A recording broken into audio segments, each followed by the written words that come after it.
So Wasif sir, let's wait for 5 more minutes, so that all the participants will join. We're waiting for the participants to join. No problem. I have no issue at all. You can wait. Yep. All good. All good. I have time. Thank you. Thank you. Thank you.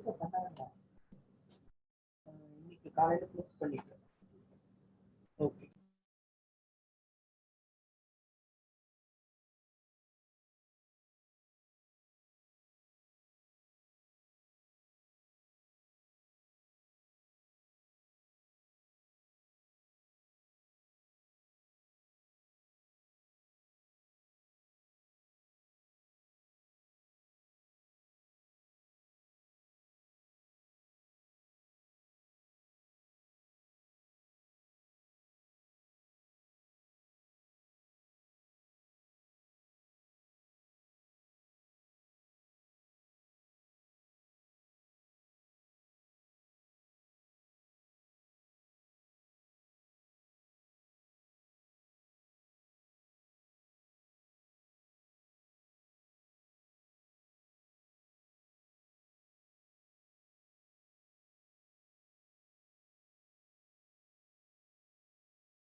Good morning to all participants.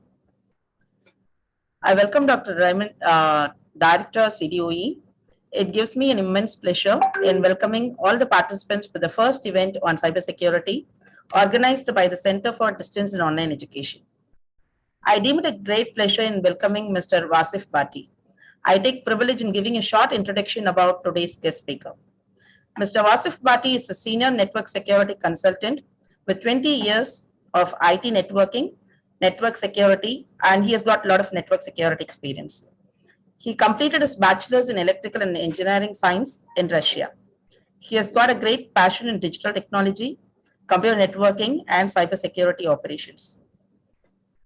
Mr. Wasif has got an extensive expertise in CCNP routing, switching, and CCNA security, cybersecurity governance, risk, and complaints. And he also has a great experience in pen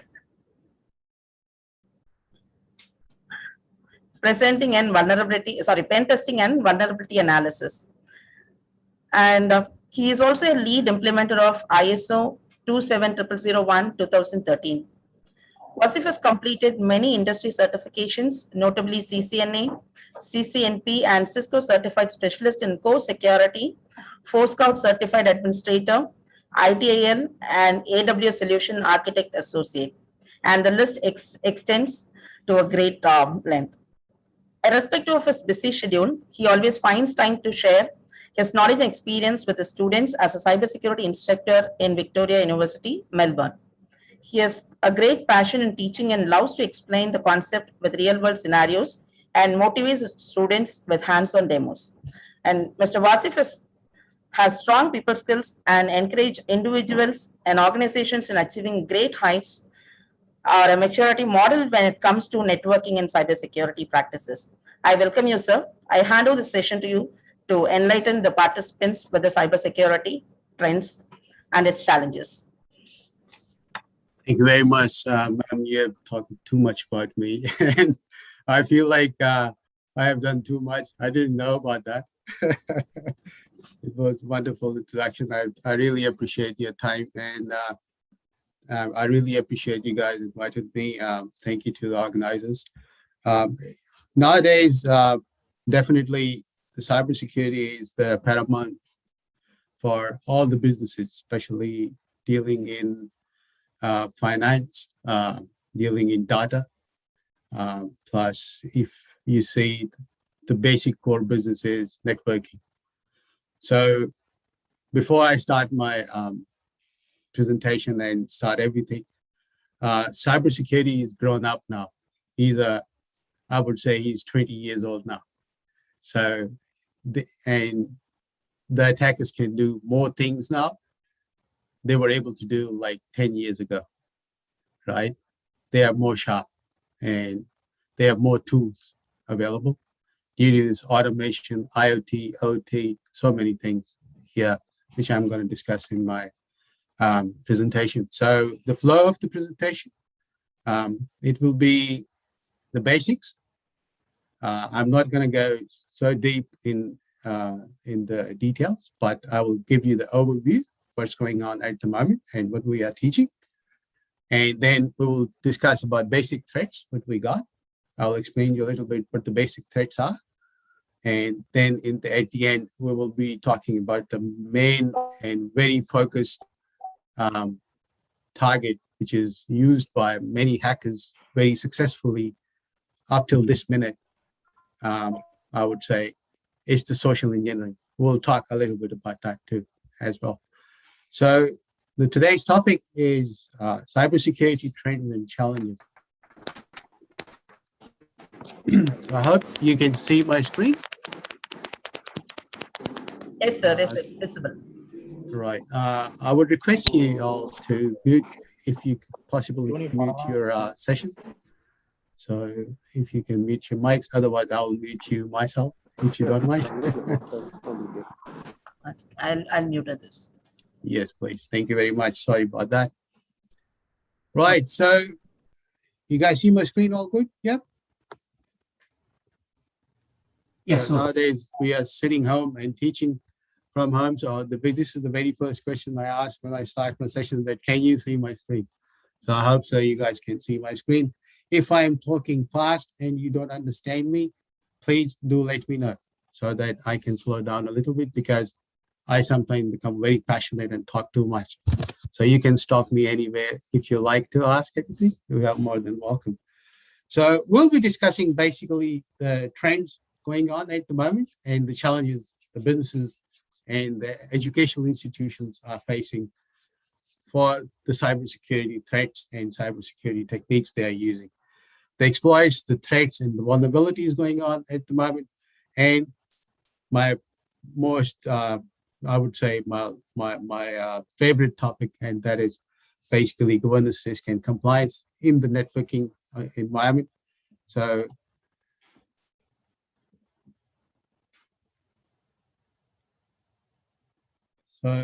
okay, sorry, there was a message in the. So governance, risk, and compliance is my favorite topic, because nowadays, majority of the banks, majority of the financial institutions, majority of the educational institutions, medical institutions, like related to medicine, research, pharmacies, pharmaceutical companies, they are more focused on governance, risk, and compliance, which is the basic part of our cybersecurity nowadays. So I will start my presentation. Ms. Sharmila talked a lot about me, so I don't have to talk anything, I think. But a little bit about me is I'm Wasif Bhatti. I graduated back in 2001. I done my electrical engineering, and I thought I will be working as an electrical engineer. But when I came back, I started working in the mobile sector. So I have done a few certifications as well, but most of the time I self-studied, and so my knowledge is all around my own learning. But as you're working in the market and the employers have some liabilities in front of the vendors, so I have to do some certification like CCNP, RNS routing and switching, ITIL, CCNA security. I have done Cisco Specialist Core exam as well. Plus, I'm FSCE, Force Cloud Certified Engineer. It is basically related to the network access control. Then I've done my ISO 27001, 2013 lead implementer course, and I have implemented all the 7 to 14 standards in the business where I'm working with my employer. Plus, to learn more about cloud security, I had to understand how cloud works. So I have done my AWS Solution Architects certification as well, and I'm progressing towards my secure cloud security certificate specialty. My current role is senior security consultant. I'm a cybersecurity instructor as well at Victoria University in Australia. I do part-time teaching. I love teaching. Teaching is is our hallmark of our family. So I'm in few of my relatives, those who went into professional jobs. Otherwise, majority of our cousins and they are all teachers, and that's why I think it comes from there. And I was like doing teaching. I enjoy teaching because it's really good to share what you have learned. So that's why it's really good. So a little bit about my story. So I went back for studies in 1994, 95. I done my language course in the Russian language. I'm fluent in Russian, reading, writing. I'm fluent in English. I'm fluent in Punjabi, Hindi, Urdu. Anything you want to talk to me in these 5 languages, I can switch very quickly. A little bit of French, but that is only to speak with people. If I need to eat something in France, I can ask that I'm hungry and I need some food. So, and then when I came back, I started my career in a cellular company, a mobile company, GSM. GSM was at that time brand new, and things were coming up. I started from my engineering access network career from HLS. It's the home location system where all the mobiles are registered. I was used to manage those things. Then the IP telephony comes in, then physical to IP comes in. So I developed my interest towards IT, CCNA. So I haven't done my CCNA straight away, to be very honest. I went through the study, self-studied at that time back in 2002, 2001. It was very expensive.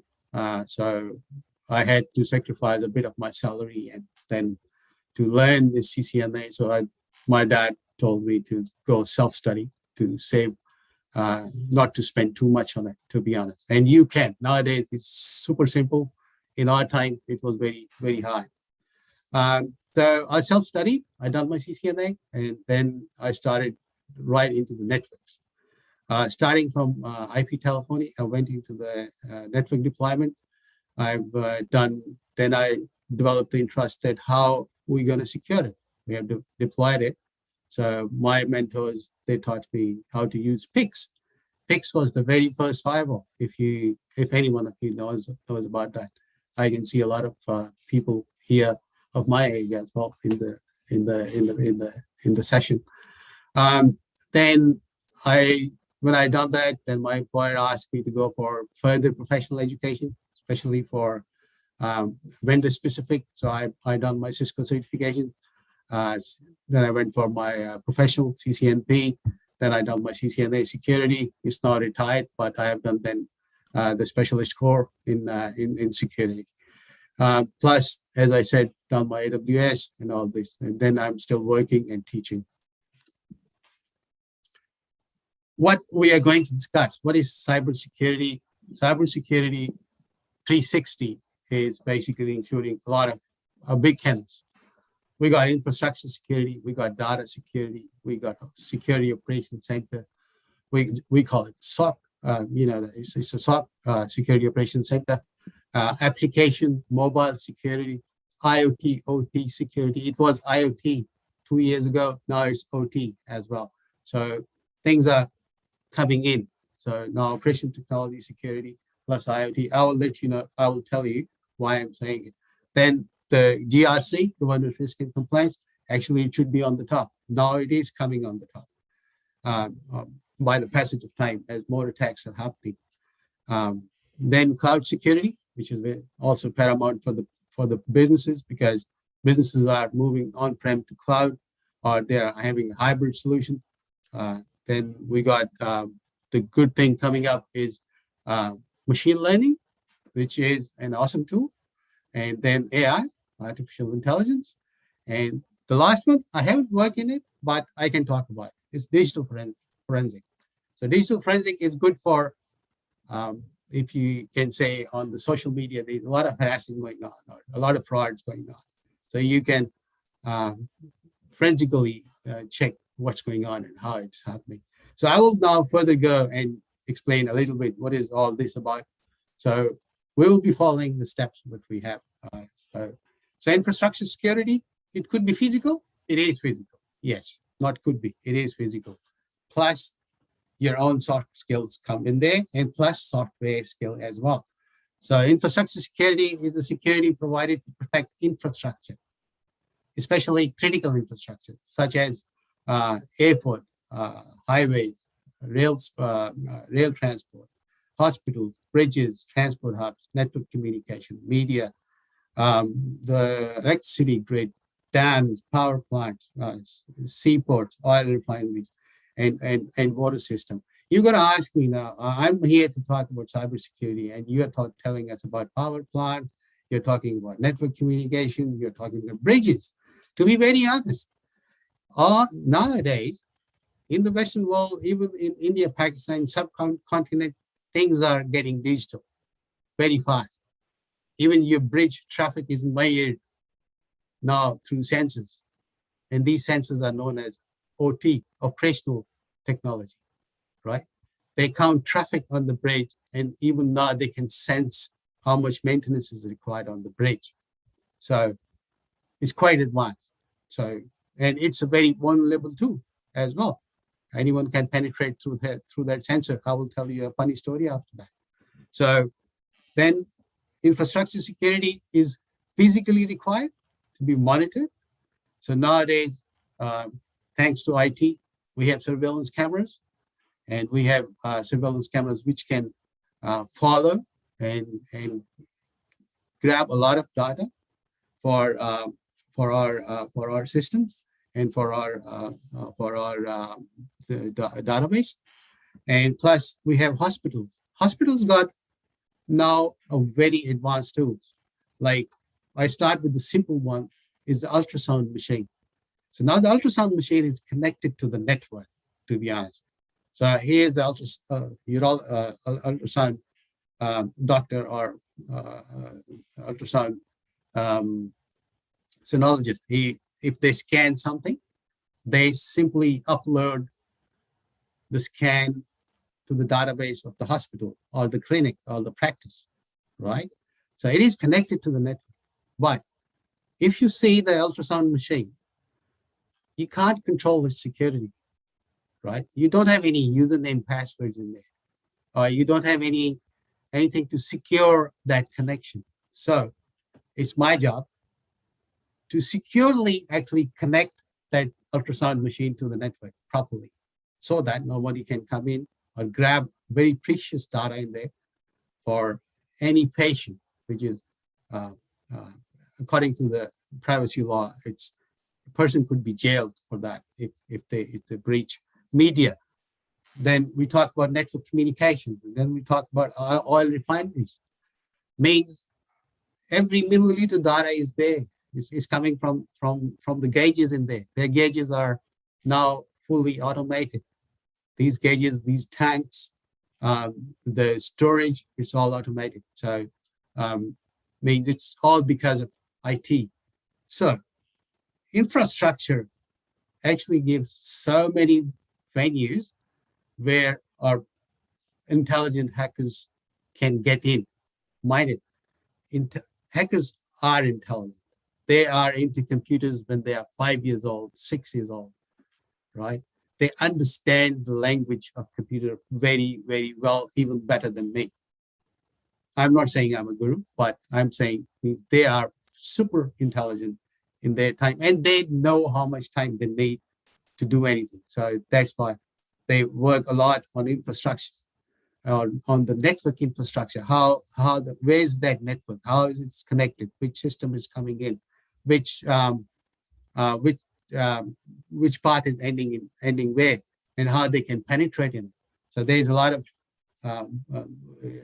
of things available for them. For example, the power plants I wrote here.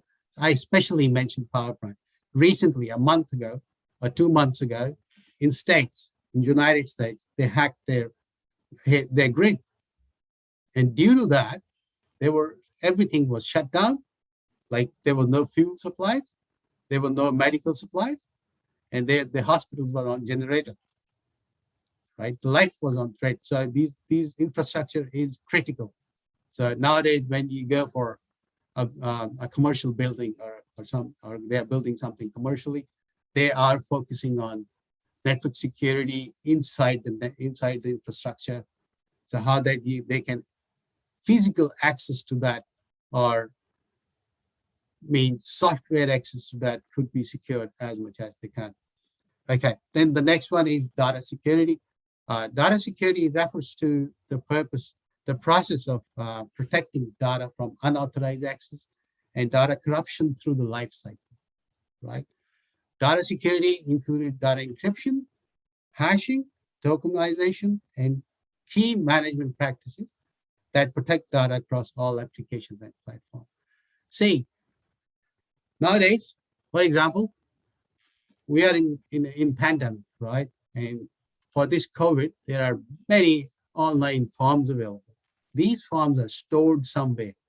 These are online forms. You fill your date of birth, you fill your full name, you provide your, for example, here we got driving license information, which got my number, then my social security number, then my insurance number, then my address where I live. So it is quite sensitive. It is not quite sensitive. It is very sensitive data. That data actually resides somewhere on some server, and there is a process which is called the data lifecycle.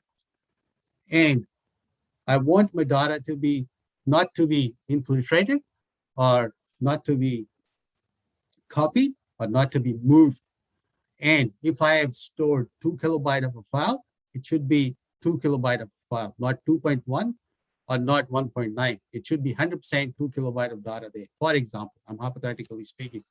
So data security is also paramount. It is very important, and we need to focus on that. And nowadays, the world is very much focused on it. Now, we will talk about the Security Operations Center. This is my job, my bread and butter. So Security Operations Center is a centralized function within an organization employing people, processes, and technology to continuously monitor and improve an organization's security posture while preventing, detecting, analyzing, and responding to the cybersecurity incident, right? Nowadays, the large mobile companies, the cellular companies, they are more successful in implementing SOC in their environment. And they are offering this service to other businesses as well. So it's a huge money and huge job opportunities for good engineers, those who knows what DNS is, those knows what about the databases, they know about the full stack developing or automation and all this things, and they work in the SOC. The basic function of the SOC is threat hunting. Majority of the time, you will see the SOC analyst, or you can see the pen testers. They are threat hunting. They are actually doing penetration testing from different businesses, big banks, petroleum companies. We got mining here, a lot of mining in Perth. So mining companies. So they are doing their artificial attacks on them. They understand the system and then try to generate attacks. And they try to find out the loopholes where they can get into it. And this all happens in the SOC. So in the SOC, we got red team, blue team. So red team basically do the attacks, and the blue team work on the mitigations or killing the attack. It's simply not stop, it's killing the attack. Stopping, it means it's still something exists.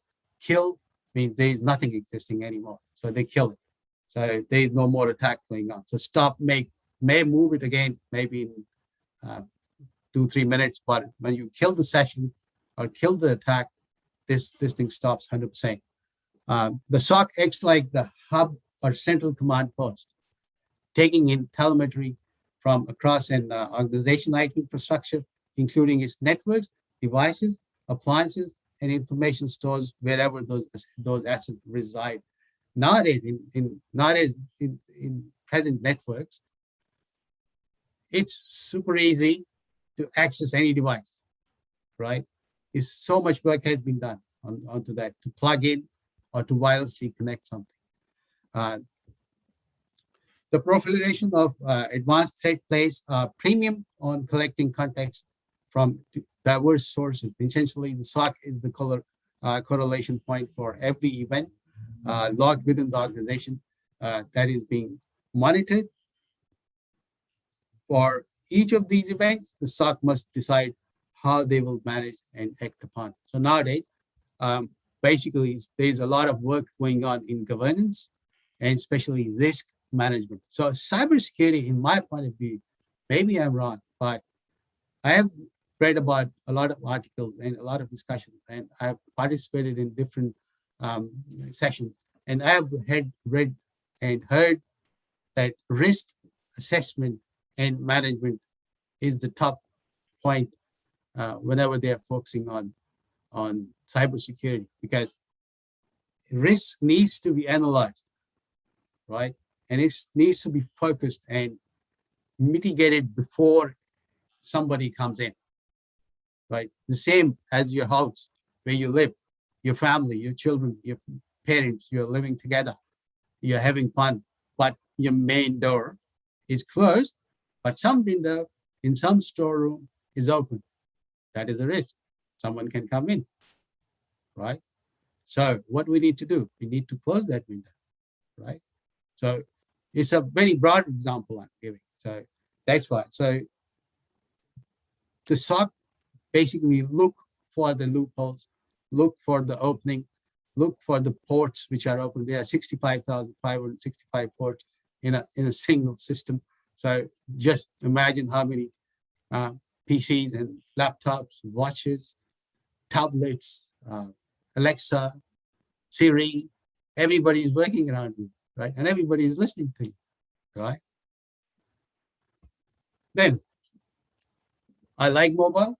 I'm not against them, but this is our time killers. And we knowingly give all the information to people, right? I will come to this on the social engineering when I will discuss that. So mobile application security focuses on the software security posture of mobile apps on various platforms like Android, iOS, and Windows Phone. And nowadays, Google phones as well. So this covers applications that run both on mobile phones as well as tablets. If you see, it's Linux running behind them, right? And say you can't penetrate into Linux. It's true, but not true, right? Hackers know how to grab your phone's information, how to listen to you nowadays even, and how to see what you're doing on your phone. Have you ever seen or noticed, you talk about something with your family sitting on a dinner, and you open your, what do you call it? The app is very famous app. Just a second. Let me see what's the app. It's very famous and I forgot. Oh my goodness. It's the Instagram. Yeah, I'm sorry. I forgot the very famous, but I forgot. So Instagram, it starts showing you advertisements. Can you imagine? Recently, a month ago, right? Today's date is, yeah, right month ago, iOS, Apple, they launch an update, an urgent update. They messaged you that we have launched an update, do that. It was allowing and letting hackers to turn on your mic and listen what you're talking inside your house. I was surprised. Is this possible? So nowadays, when you click your phone and you're using a calling, there's a small dot on the phone, orange color dot on Apple phone. That means your mic is working, and some dot I have seen on the Android as well. I am not a big fan of Android, so I don't use that. But now the phone shows that microphone is used, but still Instagram is doing something. Be careful. So in the phone, what we can do is jailbreak and root detection, what's going on, what you're punching, what texting you're doing. They grab your text. Yep, they can. PIN management. They can know your PIN if they got the access because it's wirelessly open. So maybe you're sitting on an airport and you mistakenly turn on to the public network. That's it. Somebody will come in. You will see. Somebody must come in. You never know. And you never feel it. Somebody's inside your mobile looking for something. Maybe PIN management. They're looking for somebody. Some people, like my wife, to be honest, I told her not to store any password or pins on your notes in the mobile. She does, sorry. Because she said, I forgot. I said, somebody's looking, so be careful. Then she stopped doing it. Then what we can provide integration with biometrics, your biometrics available. Device binding, your device is binded with your maybe a laptop or maybe a desktop with the Bluetooth access or a cable access. You turn off your geolocation. You can install antivirus on your phone, and you can use secure codes or QR codes, and then you can lock your device all the time. Do not leave your laptop or phone open if you're in the office or in the public transport or you're in the airport, anywhere with the public involved. Try to save your phone from the exposure. Now, this topic is very burning nowadays because there's a lot of IoT devices, a lot of OT devices out there. So OT security is the full stack of hardware and software being used to monitor, detect, and control changes to device processes and events. Operational technology security is used to protect and control critical infrastructures such as power stations, transportation works, and smart city appliances. You can see hackers first attack always whenever they put any new cameras, for example, in the UK, in China, they first try to hack that camera. They know that there is an addition in the camera. Now, sometime, not sometime, every year, the day I'll submit my tax return, I will receive a call.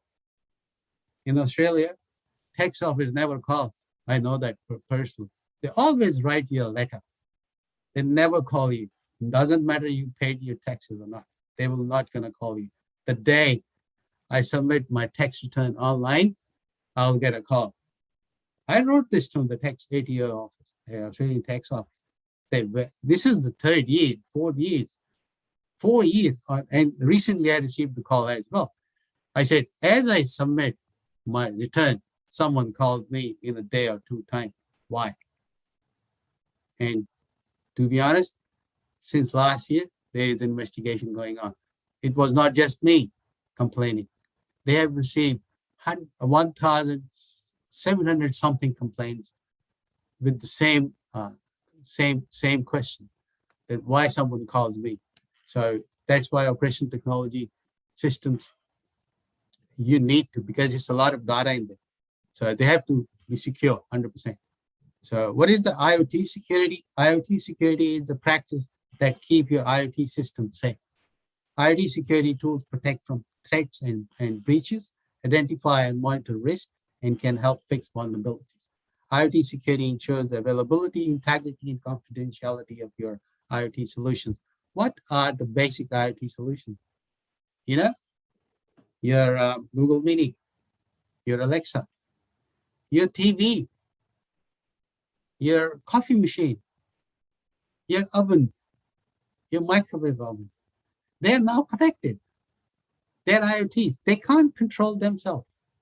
You can't go and put in the username and password that I come in. This is Wasif Bhatti and my password, and then I turn it on, the gas, and it will going to work. I can't do that. Yet it can't be done. Yes, in the future, we foresee biometrics. Maybe the users will be allowed to use that machine so that it goes into network. The medical MRI machines, ultrasound machines, the X-ray machines, they are now coming into this security, the biometric security. It's in the testing phase that only the user who is working can turn it on after he's putting his thumb in there or her thumb in there. Then the machine will turn on, they will do the work, whatever doctor, nurse, or the operator working, it will get the access. It's coming up. But at this stage, how we secure them, for example, we have done, I work in a managed services. So we have clients in financial institutions, medical institutions. In the medical institution, we secured them 100%. So what we did recently, that we actually allow the access to the machine unless they will log into their own laptop, which is connected to our machine. I can't go into further details because of the NDA, but they have to log in first in their system and then connect that system to that machine, then it will going to work. Otherwise, it's not going to work. So this is in one hospital, yet it's under experimental basis because medical data is very, very secure and needed to be secure. My favorite topic. I love reading, so that's why I like governance, risk, and compliance. It's basically theory, very dry. People say, my students say, why are you all the time reading? And I'm telling you, doesn't matter how secure the firewall is, doesn't matter how secure the router is, doesn't matter how many VLANs you are working on, doesn't matter how many direct connectivities you have, doesn't matter how many tunnels you have created, VPNs you have created, how many IAMs are working and service accounts you have. If you don't have monitoring on it, and you're not assessing the risk, and you're not following the processes made, security processes, it's useless, to be honest. Yes, it is secure, no doubt, but it's not that secure as it should be. It should be improved all the time. And the Japanese word continuous improvement is required now to secure your environment, because technology is getting advanced every second. Every minute there is something new, and you are not able to catch up everything. So you need to build processes so that you can follow those instructions and follow those events happening in the world or events happening in your organization, so that you can monitor the risk included in every activity: software development, network monitoring, network administration, system administration, IoT management. Anything you are doing, there should be well-defined processes in that. And as it said, GRC stands for governance, risk, and compliance. The last word, compliance, is the, I would say, the most important part. And if you're not compliant, you're not done. And it means there is something missing, right? So you have to focus on that. What is missing in my process? For example, I've written a process when I was implementing the ISO 27001. It's for accounts, right? And they took me as I'm an auditor. I said, I'm not an auditor. I am preparing your department for an audit. So I need some processes in your department. And the managers, I'm not talking to the CFO at the moment, the senior manager, she asked me, okay, what do you need? I was like, I need you to take a backup of your application you're running every fortnight. 15 days I'm giving them. I need that. She was like, oh, it's an extra activity. Well, I have defined the IT policy of my business, or my CEO or my director. They have defined it very clearly. If your compliance is not mentioned in your IT policy, then forget about the cybersecurity. Because the real threat are us, the humans. We do blunders. And to be honest, I have seen a lot of blunders. I have seen in these 20 years what people do literally. I have seen people having Facebook accounts with their official email addresses. I have seen people sharing their data center pictures with the IP addresses mentioned or the name of the server mentioned on there. Amazing, right? I have seen people sharing design documents on the web, for example, LinkedIn, the social media. I will come to that at the end because it's a topic we really need to talk about. And they show these pictures. They share these pictures on Facebook, on LinkedIn, on Instagram. I have deployed this. Okay, I can see your server name there, and somehow I can see the IP address, the cable metrics. I can see there. I can see the number right there. People say it's secure. Maybe not. Maybe a disgruntled employee like me, for example, he's not happy. For example, I'm not happy with my boss. I will fix it 100% so that they can, at least they have a pain for 15 days to recover back. They are dangerous. Internal employees are dangerous because we are humans. We are made to make mistakes, right? I done a personally, I have written my IT policy of my company. It's written there, if you are leaving your desk, you will lock your laptop or desktop, right? But what happened is I forgot to lock my laptop. And on top of that, my browser is open and all the websites which I visit is there. So my boss was roaming around. He just came out. He didn't see me there. He was like, oh, and he pulled out my Outlook Express, wrote an email. Sorry, guys, I don't like this company. I quit. I was like, I received an email to all the employees. Is there a question?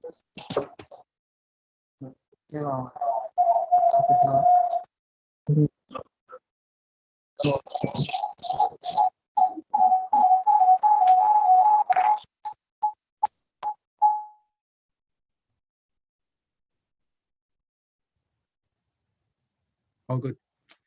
So, and he shoot that email in a joke that I quit, but I did not quit. I was looking on my mobile. I got an email that I quit. I ran back because I know my laptop is open. I ran back to my workstation and close it. But then I had to buy coffee for all the employees sitting at that time. So thank God it was COVID and we had only 15 employees in the office. I was safe. So GRC stands for governance, risk, and compliance. Compliance is important. Although some organizations may use this acronym to stand for governance, risk, and control. It is a strategy for managing an organization overall, governance, enterprise risk management, and compliance with regulations. The capabilities of GRC are often spread over different departments. So, for example, there's internal audit, compliance risk, legal, finance, IT, HR, as well as the lines of business, executive suite, and the board. However, it broadly covers these three areas: governance, ensuring that organization activities support the organization business goals. These business goals, nowadays known as security policy as well. Their business goals are directly proportionate to their security policy. For example, the sales, for example, the procurement, for example, the HR, for example, accounts, they're all connected together. How? Ask me. Very simple. Finance or sales initiate business. Procurement does all the procurement. Finance provide the money. So they are linked with each other. So we need them to follow a procedure or a process to secure their communication, developing codes so that even the client company don't know what we are talking about. These type of things to bring it into the business goals, like security is paramount. Risk, the identification, classification, addressing of any risk associated with the organizational activities. You know this pass with the photograph, and we used to hang it on the pocket or near the belt. Somebody can take a picture, develop the same card, and RFID nowadays, these machines can be bought for $10, $20. You just buy them, you program that card, and physically you're in, right? In the hospitals, our clients, we have prohibited them to unless they're inside the hospital. This is different. When they're outside the hospital, they have to remove their bag. Because I just printed, I don't have RFID, for example, but a security guard can let me in. Oh, sorry, I forgot my RFID. My card is not working. I don't know why. Would you please open it for me? My picture is there. My name is there. Everything is good. And they can go in. Looks like in a film, but it does happen 100%. Then compliance, ensuring that an organization is meeting compliance with all legal and regulatory compliance requirements. So it's your business IT policy. For example, your own university or institution, they have their own IT policy, what a student can do, or what a student can't do, or what a teacher can do, what a professor can do. So there is a different roles and authorizations are there. So the word we use, AAA, authentication, authorization, and accountability, it does come under the compliance. So who is authenticating and what he or she is authorized to do, and there is an accountability for everything. Now it comes to cloud security. It's still a new topic, but it's going very fast. So cloud security involves the procedures and technology that secure cloud computing environments against both external and insider cybersecurity threats. Cloud computing, which is the delivery of information technology services over the internet, has become a must for our businesses and governments seeking to accelerate innovation and collaboration. It's in now, guys. It's in. So we have to learn it. Cloud security and security management best practices designed to prevent unauthorized access are required to keep data and applications in the cloud secure from current and emerging cybersecurity threat. The hackers are after it. They are spewing. They are fighting. They just want to get in. And they are successful as well. If you read the international hacking stories, there is a big hack happened in 2019, still going on, 2021. They are still haven't recovered. In Australia, there's a company called Toll. They do transportation. They do storage. It's in a very layman term, it's a courier company, but they do multinational business. They got hacked. Where the person got penetrated, the hacker penetrated through the firewall, right? And physically accessed the network through a pit hole. When this story came out, we all were shocked. How could this happen? And they are still recovering. 2021, finishing in 2 months. It's been 3 years now. 2 years? Yeah, 2 years now. They're still recovering. So we have to work a lot on that. So cloud computing categories. Cloud security differs based on category of cloud computing being used. There are 4 main categories of cloud computing. Public cloud services operated by public cloud provider, right? These include software as a service, right? This includes infrastructure as a service and platform as a service. You have to do a little bit more research on that to understand these terminologies. Please do so, learn. It's really helpful to understand their security, how their security works. Private cloud services operated by a public cloud provider. These services provide a computing environment dedicated to one customer, operated by a third party. For example, we manage cloud services for one of our big clients, financial institution, and we manage the security as well. So, but the services are provided by a public cloud provider, but we manage them. So we are the third party for that. Private cloud services operated by internal staff. These services are an evolution of traditional data centers, where internal staff operates a virtual environment they control, right? Hybrid cloud services. This is the most famous model. Private and public cloud computing configurations can be combined, hosting workload and databases, database on optimizing factors such as cost, security, operations, and access. Operation will involve internal staff and optionally the public cloud provider when they need them. I'm still on it. I'm still learning. So cloud is here. It's not the future. I know there's a big data center, AWS presence in India, and there's a lot of work going on. I really appreciate the Indian security market. They are literally looking into it, and they are working. Very good environment for learning. Now, machine learning. Everywhere now. When you use Dell, I have a Dell laptop. When you install it, you configure it, they will ask you, if you don't mind, we will see the behavior, how you use the machine, right?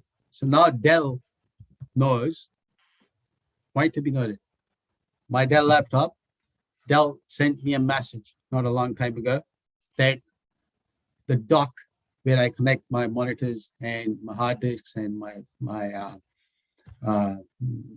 Raspberry Pi and my chargers and my speakers, they said that the dock is not compatible with your Dell laptop, but it's running, but it's obsolete. You need to change it. And they send me offers. I was like, okay, you're collecting data. I allowed them to do that. But it doesn't mean you start sending me the options and promotions. This is another way of sending sales towards you and earn money. So machine learning is happening. People are looking into it very clearly. Machine learning security is software security for machine learning system. Like other type of software, machine learning software is at risk for security breaches and cyber attacks. Although machine learning has been around even longer than computer security, it's security risk where some of the least understood. For example, the operating systems. The people around here, lovely people. If you want to learn security, to be honest, Windows is nothing. Operating system I'm talking about. Sorry, I'm online recording everything. If you want to learn security, go for Linux. Learn Linux. You will understand how secure and what the secure operating system means. So you need to learn machine learning security. So you learn Linux and you see by your own hands how you secure the machines. Artificial intelligence security refers to tools and techniques that leverage artificial intelligence to autonomously identify and or respond to potential cyber threats based on similar or previous activities. For example, nowadays it's very famous in the new generation firewall. New generation firewalls are grabbing all the information your network is using. Your SIEM, they are building a SIEM using a Splunk database full of logs and full of information. What type of traffic coming into my network and what type of traffic I'm sending out of my network and how my routers are reacting, how my switches are reacting, my VLANs are reacting, my firewall configurations are ready, my DMZ, which I have configured to launch my web server. Is it properly functioning or not? These type of things you're learning through your equipment. Common usage and adoption. Artificial intelligence security tools work to discover, predict, justify, act, and learn about potential security threats without needing much human intervention. Common AI security tools capabilities include learning. For example, the new signature virus, right? New generation firewalls are capable of detecting on 0 day and bring it up and sandbox it, polish it, contain it, and next time this won't going to happen. Not next time, the very first time it will not going to happen, right? So learning based on past behavior to make quick, actionable context and insight when presented with the new or unknown information behaviors, making logical inferred conclusions based on optional incomplete subset of data, presenting multiple solutions, known problems to empower security teams to select the best path towards the remediation. There, for example, there's a big company called Splunk. Splunk is the best in logging. So if you need to understand the logs, what had happened in the last 1 hour or 24 hours or 3 months, you have all the information available. And nowadays, the new generation firewalls, they are utilizing those logs and the security engineers and the cybersecurity analysts and engineers, they are using that data to establish the mitigation techniques and to protect their businesses and their networks. Now I will talk a little bit about what is the cybersecurity threat. So a cybersecurity threat refers to any possible malicious attack that seeks to unlawfully access data, disrupt digital operations, or damage information. Cyber threats can originate from various actors, including corporate spies, hacktivists, terrorist groups, hostile nation states, criminal organizations, lone hacker, and a disgruntled employee. The last one is so dangerous because he or she got the inside information. If you remember recently, about 6 to 7 months ago, a Cisco employee has been fired and he bring down the whole HR data center. They took 15 days to recover. This is not the only thing that the data center was down and he's happy or not happy.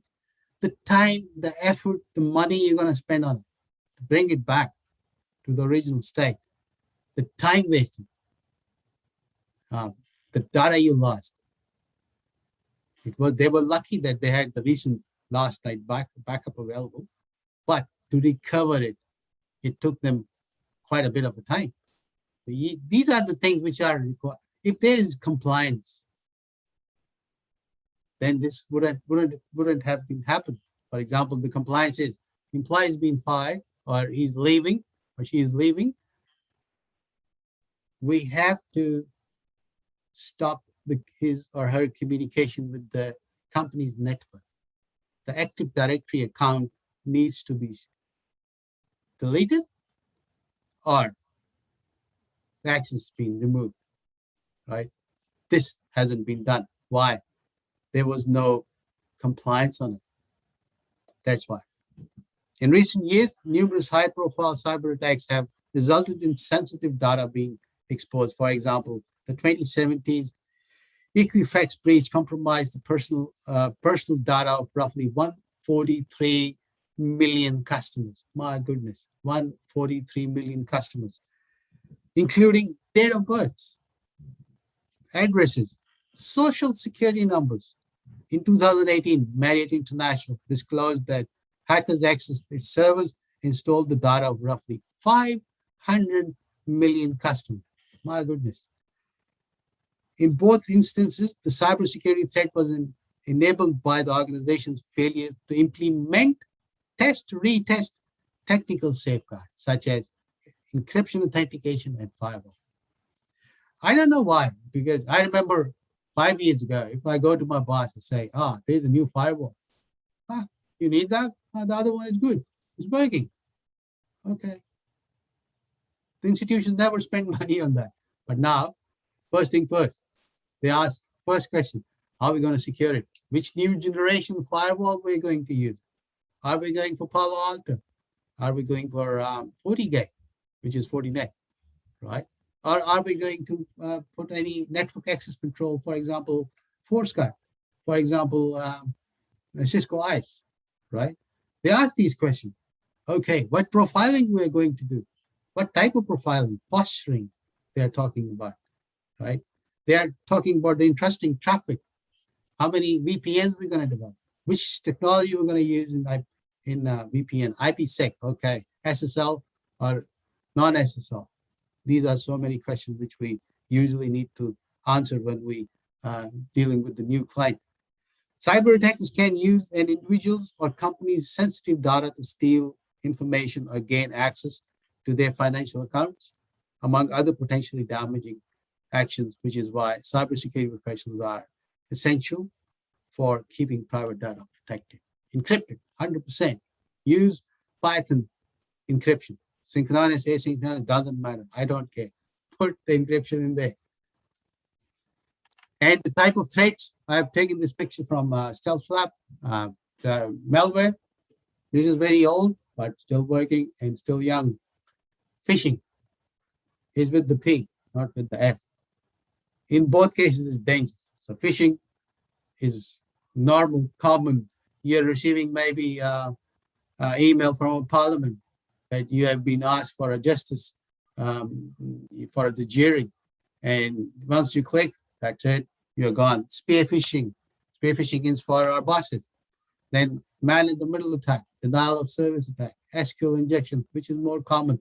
For example, a lazy programmer like me, because I don't like programming, but I have to do it because of the automation.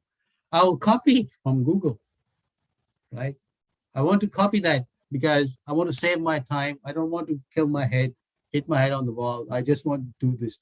And there's a small, very small one-liner code in there, which will help the person who made that SQL injection to bring that information to him or her. Your software is going to work fine. Your application is going to run immaculately good, right? But you don't know that there is something no good in there, right? Zero-day exploits, advanced persistent threat, ransomware, DNS attack. Ransomware is more common, and it is advised never pay them, please. Never pay them. Toll, they asked, I think, 10 million. They haven't paid them a single dime. They recovered. They are still recovering. They went into manual registering each and every mail they are handling, their parcels they're handling, freight they're handling, but they haven't paid a single dime. Then there were negotiations happening. They said the hackers come on to $2 million. They said, no, we're not going to pay anything. And that's it. Then hackers had to retreat back. There are 7 common types of attacks, cybersecurity threats. Cybersecurity professionals should have an in-depth understanding of the following type of cybersecurity threats. Malware. First of all, first thing, malware is a malicious software such as a spyware, ransomware, virus, or a worm. Malware is activated when a user clicks on malicious link or attachment, which leads to installing dangerous software.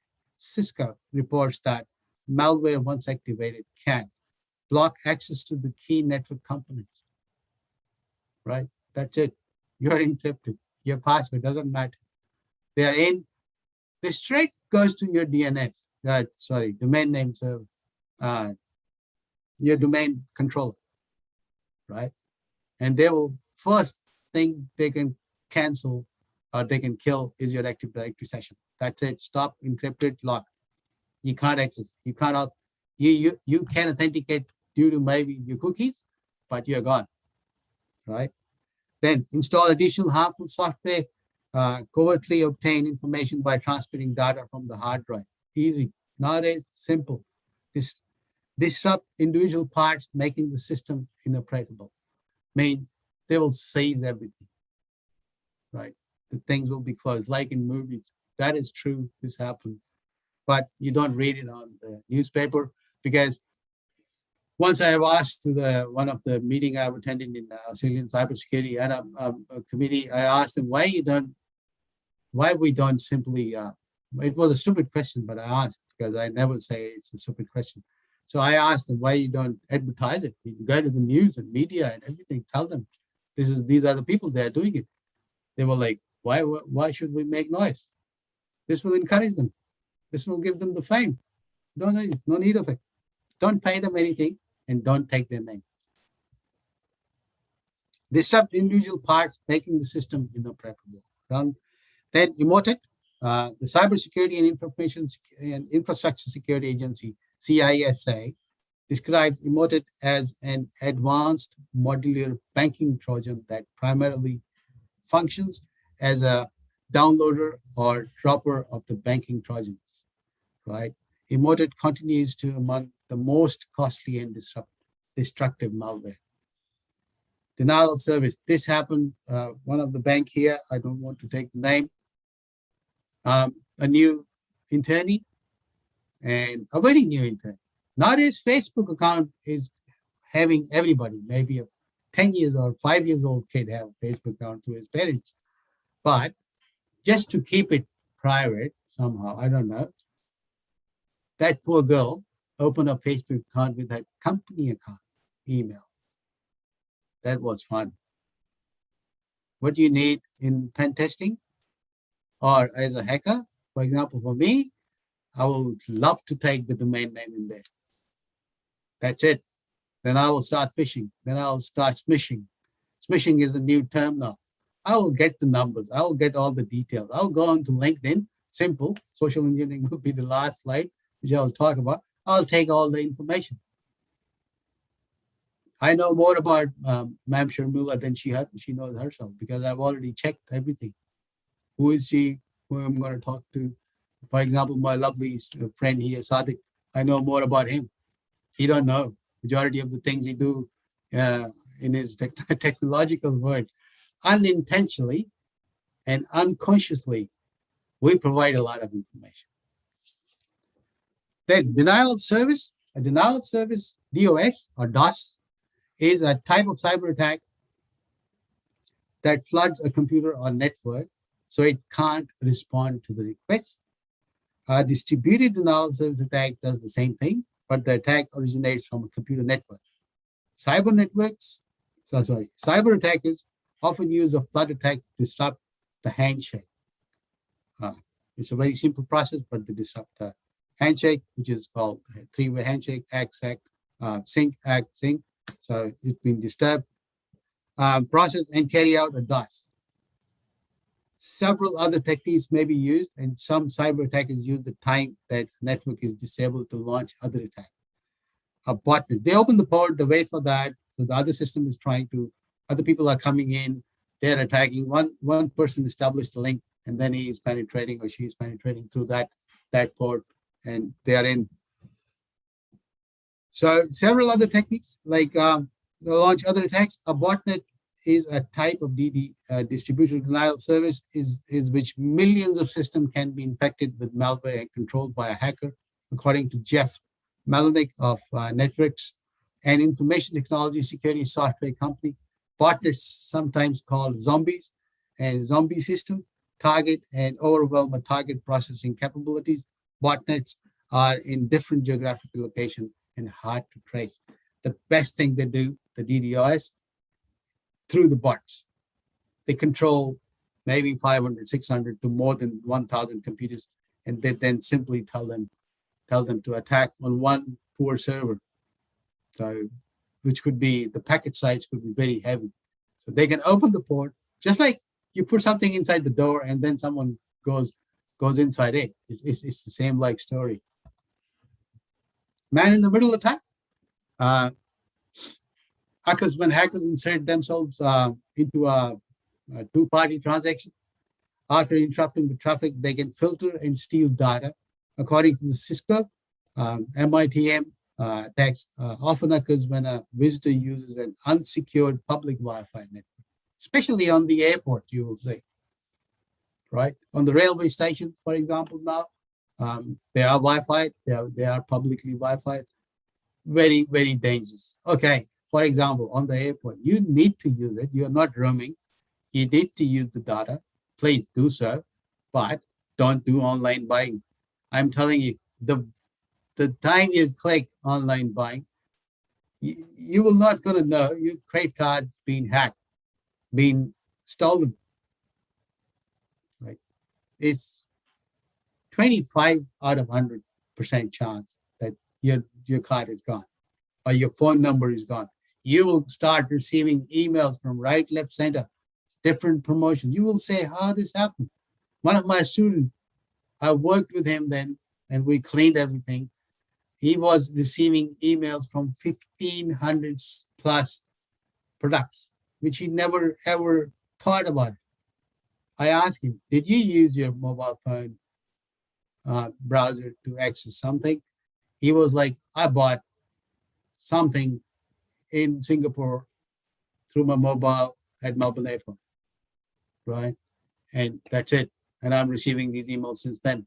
It's been 2 years. Well, we have cleared it, thank God. Okay. Then we use the phishing. Phishing attack use communication, such as an email, to trick the receiver into opening it and carrying out the instructions inside, such as provide a credit card number. The goal is to steal sensitive data like credit card and login information or install malware on the victim machine. This is my reports are all from Cisco because I'm a big Cisco fan. So means that malware sitting inside the laptop or the phone, it will be throwing information. Whatever I'm going to do, whichever machine, maybe on Instagram, I'm looking something on Facebook, which I don't use I don't have any Facebook account. So delete it, to be honest. Finish your Facebook. SQL injection, a structured query language injection, as I explained to you, is a type of cyber attack that results from inserting malicious code into a server that uses SQL. Right? When infected, the server releases information. Submitting the malicious code can be as simple as entering into a vulnerable website and the search box. Password attacks. With the right password, a cyber attacker has access to a wealth of information. Social engineering is a type of password attack that data insider defined as a strategy cyber attacker uses that realize heavily on human interaction, and then involves uh, the involves tricking people into breaking standard security practices. Other types of password attacks include accessing a password database or outright guessing, which is quite possible in nowadays. In Kali Linux, you can do whatever you like. There are a lot of tools available. A small slide on slide is very small, but the factor is very big. So please, if you run a Facebook account, my personal advice would be just close it. If you don't want to close it, maybe you have joined a good groups like educational groups or your university groups and everything. That's good, wonderful. Please don't share information. Don't click on links which you don't like, which you don't want to. Use Facebook less, read more, to be honest, which is very hard as a human and as like there's a lot of people, they use Facebook like religiously. Don't use it. Personally, I don't have an account for Facebook. Haven't logged in since ages. If I haven't deleted, I remember I have deleted it. I never gone back. So social engineering is the term used for a broad range of malicious activities accomplished through human interaction. It uses physiological manipulation to trick user into making security mistakes or giving away sensitive information. Okay, Wasif, which street you were living in when you were a kid? Ah, I lived there. All right, right, nice. And what you call your mom name? Oh, okay, right. And your dad's first word? Okay. Which model you bought a car? These type of questions they ask because these are the security questions. Oh, what food do you like? You went to that restaurant. They have wonderful food. What do they call it? And then you will tell. Oh, okay.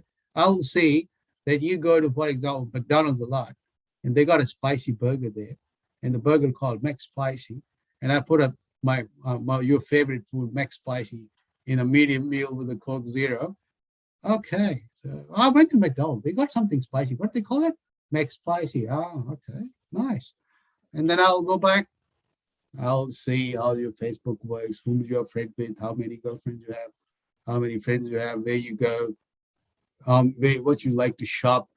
I will get a lot of detail, which seat you sit on the airplane you like to, right? Social engineering is beautiful, to be honest, but it's very dangerous. So, and literally, the word says sensitive information. Yes, we do provide the sensitive information, knowing that it's sensitive information, but psychologically don't understand at that time what's going on.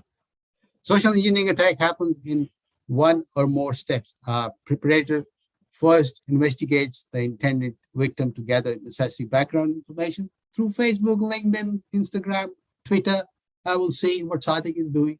I'll start making notes, to be honest, and I'll do a lot of research on it. It will take about a month and a half when I will know everything about Sadik's maneuvering and activities and the events he's doing over the internet. A preparator first investigates, yes. Preparator first investigate the intended victim to gather necessary background information such as potential points of entry and weak security protocols needed to proceed with the attack. Then the attacker moves to gain the victim's trust and provide stimuli for subsequent action that break security practices, such as revealing sensitive information of granting access to critical resources. Sometimes happens, people even give them their laptop password. Easy nowadays, right? And they're so good in communication, very good in communication that you can't trust them. So the life cycle in the picture, preparing the ground for the attack, identifying the victim first, right? For example, a person, as I told you, a person with the bank account with the official bank account email address is running on a Facebook account. Okay, this is a very vulnerable person, need to investigate. Gathering background information, which school, which restaurant, which trade they love, where they're born, which hospital. You will get this information. Selecting attack method, then I will decide what I'm going to attack it through, how I'm going to exploit it, and how I'm going to attack it. Then it's coming to the hook. For example, I will see a new employee, okay, send an email. I will send a phishing email, right, from Adobe Acrobat. You want $100, for example, gift card. Okay, you signed up. So yeah, you got my new laptop. I got new Adobe account. Maybe they sent me $100 card. I click it without even asking anyone. That's it. I'm in. Engaging the threat, engaging the target, spinning a story, taking control of the interaction. This is how it's happening.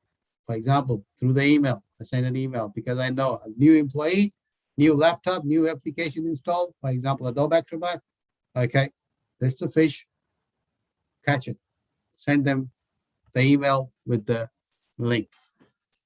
And they are grabbed. Obtain the information over the period of time, expanding foothold on that, executing the attack, disrupt business or supporting the data, closing the interaction, ideally without arousing suspicion. They even don't know, and you cut off. Removing all the traces, malware, you will delete everything. We call it the steps. The backdoor steps will be the door steps. Everything will be clear. Covering attacks and covering tracks. Bringing the chart to a national end, right? So that they will feel, oh, it's okay. Means the telephone scammers, they will make sure that you understand everything after the call finished. And yes, people get into depression and PTSDs after these attacks. So this was the small presentation from me, and I've taken a lot of your time. I think I've been told to talk only half an hour or 45 minutes. I think I've been talking quite a while now. Thank you very much for your audience, and thank you very much to letting me speak. I hope this was informative, and this knowledge will share something with you guys. Now, my LinkedIn profile is very simple. It's when you go into LinkedIn, you can simply type, I will type here, at the end, Wasif Bhatti, linkedin.com/Wasif Bhatti, and I will be there. Keep in touch, definitely. We will have, if I can be any help, if you need any guidance, yeah, I'm pretty sure I'm here, and I will definitely going to reply you. I will more welcome your questions now. It will be like, I think we still have time. If ma'am allow me to answer your questions, I'm more than happy to answer your questions, please. Thank you.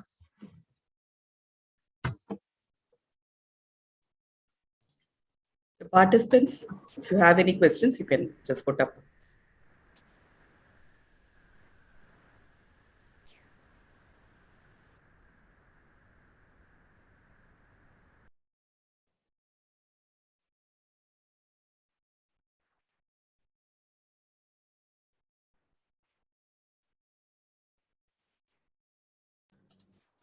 Sir, am I audible?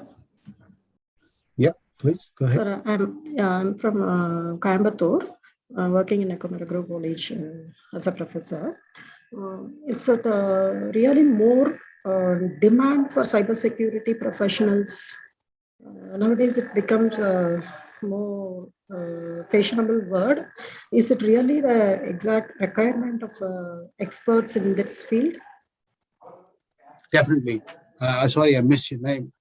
Definitely, there's a big shortage. So, for example, in Australia, until 2030, we are short of about, I was reading about there, for millions of people, to be honest. They need, a lot of jobs are coming up. I mean, hundreds of thousands of jobs that employers are unable to find people working in network security and cybersecurity. So cybersecurity basically includes the network security as well. So now things are moving to cloud. So you have hybrid solutions. So you're working on-prem, you're working in the cloud.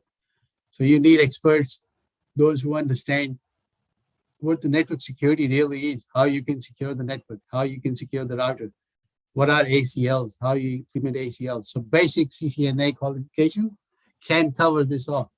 Because in CCNA, you will understand the VPN, you will understand the interesting traffic, non-interesting traffic. You can understand the VLAN and how you secure VLAN.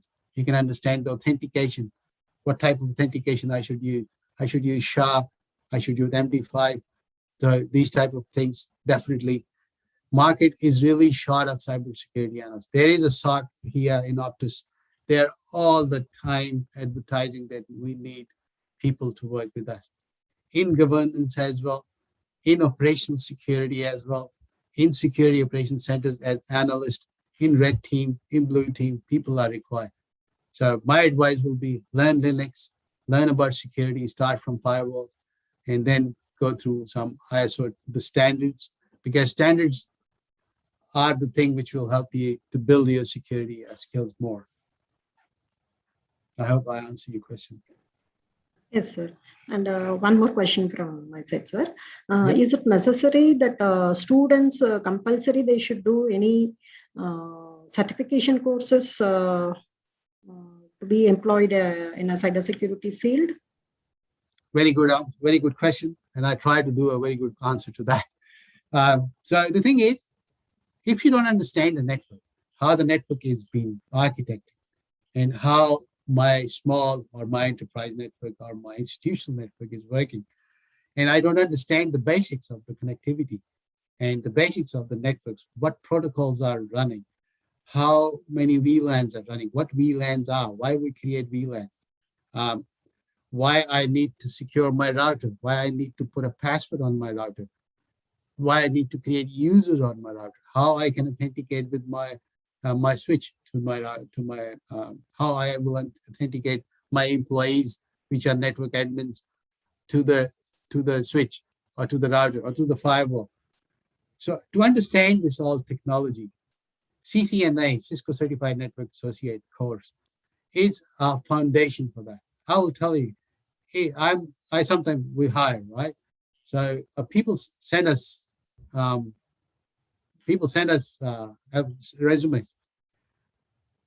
To be very honest, those who have CCNA, they are already pre-selected, because I know when I'm going to talk to him, he understands what OSPF is, why we use routing protocol, why we use dynamic routing rather than static routing. What is the difference between static routing and dynamic routing? What is the security prospect of dynamic routing and static routing, right? So to understand that, Cisco has spent a lot of money in educating, especially in the networking field and in network security as well. So to understand the basic concept, how the network works, which will be, I would say 70% will be covered in CCNA, right? Which is the basic certification. It definitely helps when a young chap going to the market, he understands how the routers work, which protocols are. It's not just that something is buzzing in the frame. No, he knows how, or she knows how to connect with it. She or he knows how to work with it. What type of configurations I can do to secure inside. Outside, I don't care. I only care about my office, my business. How can I secure it? So unless they understand the routing protocol, the routing itself, switching itself, how the firewall works, how the firewall initialized, what is DMZ, which is a demilitarized zone, why we create demilitarized zone, how we connect a web service to a network, what is IP, Internet Protocol, which is TCP IP. I mean, these are the fundamental in the cybersecurity. If you don't understand the life of the packet, this is known as very famous term, the life of the packet in the network, which starts from your application. These are the 7 days there, how they work. So to understand that, you definitely need to learn those technologies. So it's only happens when you do the certification. And definitely, certification helps. It will make you stand out in the application. Your students should focus on CCNA if they are going towards security. Even people working in compliance, people working in governance, risk and compliance, in ISO standard implementation, they should also know how the network works. So to learn at least 80% of your network, you will kill it with doing the CCNA, 100%.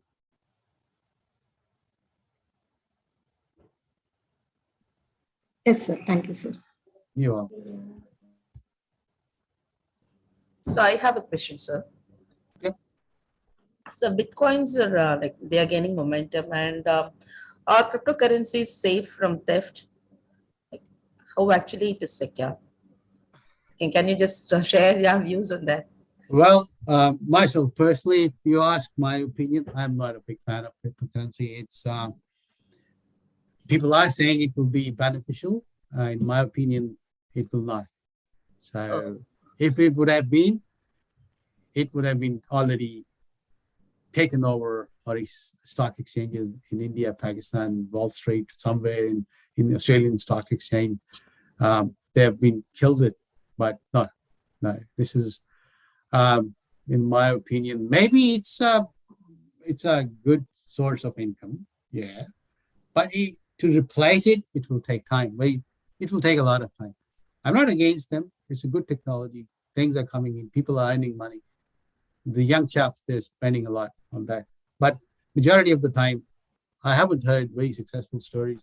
Maybe the initial investors, they get some milk, but or butter, but the rest they're just like me, struggling. They're not getting much. Yes. Wasif, it's Khurshid here. Yep. I'm an alumni of Crescent. I graduated in good. 2005 and I've come Right. here, working for Telstra. A lot of people Right. probably know about me as well here, especially Sharmila All Shankar right, ma'am that's and good. Vali ma'am. I've got a That's question, wonderful. a very basic question, right? So it's a Yep. wonderful presentation, to be honest. Thank you. You know how, we have two sides of the coin. The one is hacking or the hackers. The other side is the security expert or the security analyst. Yeah. It seems that there's a lot more exposure. When I say exposure, a lot more talks about hacking and hacker than cybersecurity or the network security in general. You don't need an official or a formal qualification or a course to become a hacker, right? If you have an ardent interest in computers, if you're good with coding, and if you know how to find exploits, you can be a hacker. Absolutely. A lot of people are self-acclaimed, hackers. Whereas if you want to be a security or a cybersecurity expert, you need to go through the hoops. Probably it takes a while before you're even acknowledged that you're up to that level. So Absolutely. do we think that there's probably more awareness to be created among the students or probably among the budding, professionals? Very, very good question. And I was thinking to start myself saying about that, but you put it up. It's a wonderful question. Definitely. So how things are working now. There are a lot of, now the hackers are earning from their hacking, right? What they do, they teach people how to hack. For example, this certified ethical hacker, if you have heard about it. It's a very good, very expensive certification, right? Okay, I'll try to, if I can, and I can show you. There is a website called, just one second, let me open it. Okay, over here. And then we go to here. Okay, so for example, there's a website called screen 3. So there's a website called tryhackme.com, right? Basically what they teach, how to hack, but ethically. So tryhackme.com, wonderful website. I myself use it to understand how to create attacks, how to mitigate, how to kill them, right? So it's not just to learn the firewall, and how to configure a firewall, how to put the data loss prevention in there, and email security, web security, everything in there. We need to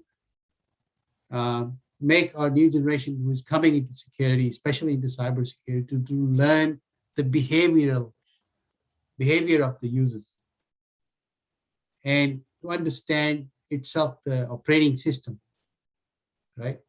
And more understanding of threat tools which are used to understand how this threat works, right? For example, Nmap scan, for example, Metasploit, for example, SMB. I mean, these terminologies are very common.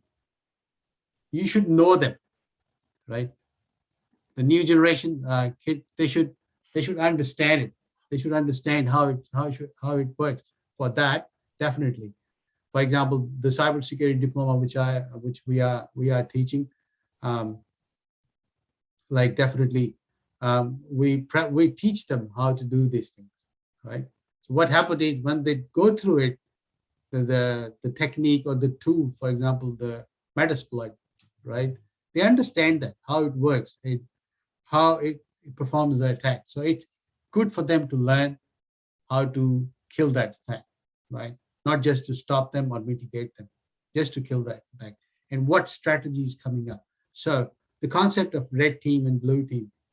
So in Tesla, I'm not sure if they're working. In Optus, definitely, they have a proper SOC with red team and blue team, which they are basically their interns go there. They learn basically how to hack. To understand that, we need to tell the new generation and the new engineers coming up to learn more about cybersecurity through tools. The basic thing is, the basic tool I can tell, a person should know what a virtual box is, how to install a VM, and how to install a VM of Kali Linux and connect it with your own local machine and work on it, right? A lot of YouTube videos available, a lot of knowledge about. Nowadays, knowledge is everywhere. Information is everywhere. You just Google it. You just go to Udemy. Maybe you send me a message. I'll send you a few links or maybe you send somebody else a message. They will send you a few links, maybe share some videos. You can learn. In old days, it was all institutional. So nowadays, institutions can help themselves by developing more courses according to the technology going on. For example, the operating system. There should be a course there where they can teach cybersecurity tool, which is basically the Kali Linux. Kali Linux is a very, very simple operating system with thousands of, maybe if not hundreds of thousands of tools available to hack anyone in this world. So definitely the new generation coming up, they have to learn new technologies. They have to learn the machines. They have to learn how the computer is talking to each other. They have to learn how to connect to the network and how, when you connect to the network, how the router talks to the switch. And then in between, we got a firewall. What's the function of the firewall? So these type of things, these type of technologies, they definitely need to learn. Definitely. Absolutely. Thanks, I hope Wasif. I answered your question. Yeah, so just an added question to that is there's always a race towards, let's say if there's a hacker, he's already aware of the exploits and things like that, right? So he's able to hack more than, like we try to mitigate it. So he's always one step ahead of us. Absolutely. So how does the security expert or the security analyst equip himself much ahead, Right. so that The good thing is, for example, I give you an example. For example, the firewall signatures, right? IPS. How does a firewall know what's going on? Nowadays, the firewalls are very advanced. They look for the signatures, update the viruses in them, and they learn things quickly that this is what's happening in the world. And there's always a flaw coming up in the operating system, in the processor, in the RAM, or in the motherboard. There is some flaws going on, and they're trying to cover it, right? So as you said, hackers are always one step ahead, right? You can be 2 steps ahead of them. You know why and how? You have to be 2 steps ahead of them, not 1 step. And how? Your compliance, your processes, your knowledge base. The very first thing is your processes, your event management, and then those events have inside processes, it looks like difficult, but it's a one-time thing. You spend about a year or 6 months in your enterprise and put all these compliance in it and put those all CIA trades in there, you will fix them. And then don't let anybody deviate from those policies. You understand what I mean? So once you do that, you're already blocking a lot of things. I mean, a lot of attacks you're already blocking. For example, discontinue Facebook. In our office, you can't use Facebook. You can't use any social media except LinkedIn. And on LinkedIn, you're not allowed to, it's written on the contract, you're not allowed to share your telephone number. You're not allowed to share your email address, which is your official email address. Personal, you place. You can share your personal mobile number. You're not allowed to share your official mobile number. No. Okay. And then you can't talk to, it's written in the policy that in the email, what information you are going to share with the clients, right? What will be talked over the phone? If you're sending something, zip it, lock it, password protected, right? In Tesla, I'm pretty sure they have, I have received a few documents sometimes from Tesla, it's zipped and they text me the password. Then I will open it. You know, the public key and the local key sort of thing, right? So the encryption is involved in that a lot. So this is how we will be 2 steps ahead when we literally work on governance, risk, and compliance, which is very important. All the time, threat hunting and analyzing the risk, looking for the risk, and gauging the risk and mitigating it, mitigating techniques that will help you to mitigate it. And that's why nowadays, even many people knows about all these hacking going on. Very less, means of course, not everybody, but there are people those who don't know. Just an internet knowledge, yes, definitely. They think that oh, okay, it's just a link, I can click it. But majority now coming up that okay, these are the spams and these are basically the scams which we have to avoid, right? Sometimes with the hard lesson learned. Nowadays, businesses are following these ISO 27001 and the GRC. They are implementing it. That's why they are more, especially the banks, working hard on it. You know, if you are in Australia, so you know that these big banks, they are very, very strict on email communication. Even their signatures are different. They are very, very, very selective in communication, right? So these are the steps you take towards securing your organization and to learn more to how to secure it. Thanks, Wasif. That was very well explained. Thanks so much. Thank you.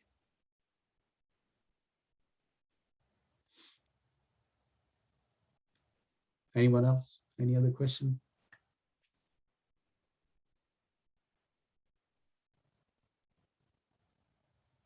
All right, then we'll finish the session. Okay. Yeah. Okay, then if there are no more questions, we will conclude the session. Yeah, with a definitely. formal vote of thanks. Definitely. Good afternoon, one and all. I take great pleasure in delivering the vote of thanks. I thank our management, our Vice Chancellor, and our Registrar for giving us an opportunity to conduct such a webinar on cybersecurity. I thank our Director, CDOE, Dr. Raymond Sir, who has been constantly motivating us to organize such an event. On behalf of CDOE BS Abdul Rahman Crescent Institute of Science and Technology, I deem it a great pleasure in thanking Mr. Wasif for delivering such an enlightening session on cybersecurity. It was really an eye-opening session, sir. We are immensely happy with the way you handled the session and with the question sessions especially. And we look forward to many more such events from you, sir. Oh, sure, why not? Anytime. I hope the participants also had a great time, enjoyed the session, and thank you all for joining in this webinar. A special thanks to our alumnus, Mr. Khurshid, for coordinating and helping us in conducting this event. I thank one and all for joining on this session, and I hope you all have had a great time. Thank you. Thank you. Thank you very much, everyone. Have a great Thank day. you. Bye-bye.